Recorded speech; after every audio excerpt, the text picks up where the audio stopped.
KDCCB Karimnagar జిల్లా అధ్యక్షులు కొండూరి రవీందర్రావు పలు ఆసక్తికర వ్యాఖ్యలు చేశారు.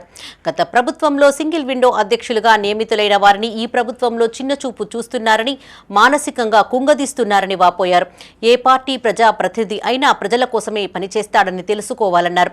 వరి ధాన్యం కొనుగోలులో తెలంగాణ రాష్ట్రం ముందంజలో ఉందన్నారు.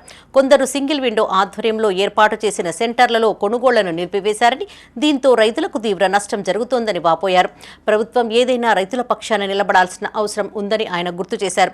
పెద్దపల్లి జిల్లా సుల్తానాబాద్ లో జరిగిన కార్యక్రమంలో పాల్గొన్న కొండూరి రవీందర్రావు ఈ వ్యాఖ్యలు చేశారు. అన్ని పార్టీ వాళ్ళు ఉంటారు, ఏ పార్టీకి సంబంధం లేని వాళ్ళు ఉంటారు. వాళ్ళ అవసరం నిమిత్తం మన సహకార వ్యవస్థ, ఎందుకంటే ఇంతకుముందు నేను చెప్పినట్టు మనం సభ్యుల ద్వారా స్థాపించుకున్న బ్యాంక్ ఇది, సభ్యుల ద్వారా స్థాపించుకున్న సొసైటీలు.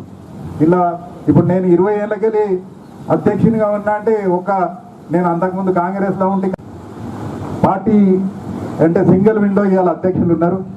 ఆనాటి ప్రభుత్వం ఏదైతే ఉన్నదో టీఆర్ఎస్, దాంట్లో ఎన్నుకోబడిన సంఘ అధ్యక్షులు ఉన్నారు. వాళ్ళను చిన్న చూపు చూస్తూ ఉన్నారు. దాని ద్వారా నష్టం జరిగేది మన బ్యాంకుకు, మన సొసైటీకి, మన ఖాతాదారులకు అనేది గ్రహించుకుంటలేరు వాళ్ళు. ఎన్నికలైతే ఎవరు సపోర్ట్ ఉంటే వాళ్ళు ఆనాడు గెలుస్తారు, అయిపోతుంది. మా శాసనాలు కొనుగోలు బంద్ చేసేసారు.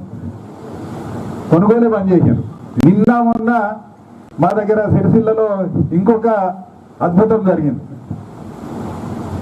జీలుగు, పచ్చరొట్ట అది బంద్ చేసి వేరే బయట అమ్మిస్తున్నారు. లైన్లు చెప్పులు పెట్టుకొని లైన్లు నిలబడుతుంది. ఇప్పుడు ఇదివరకు సంఘాల ద్వారా అమ్మేది, ఇప్పుడు ఎరువులు కూడా బంద్ చేస్తారట.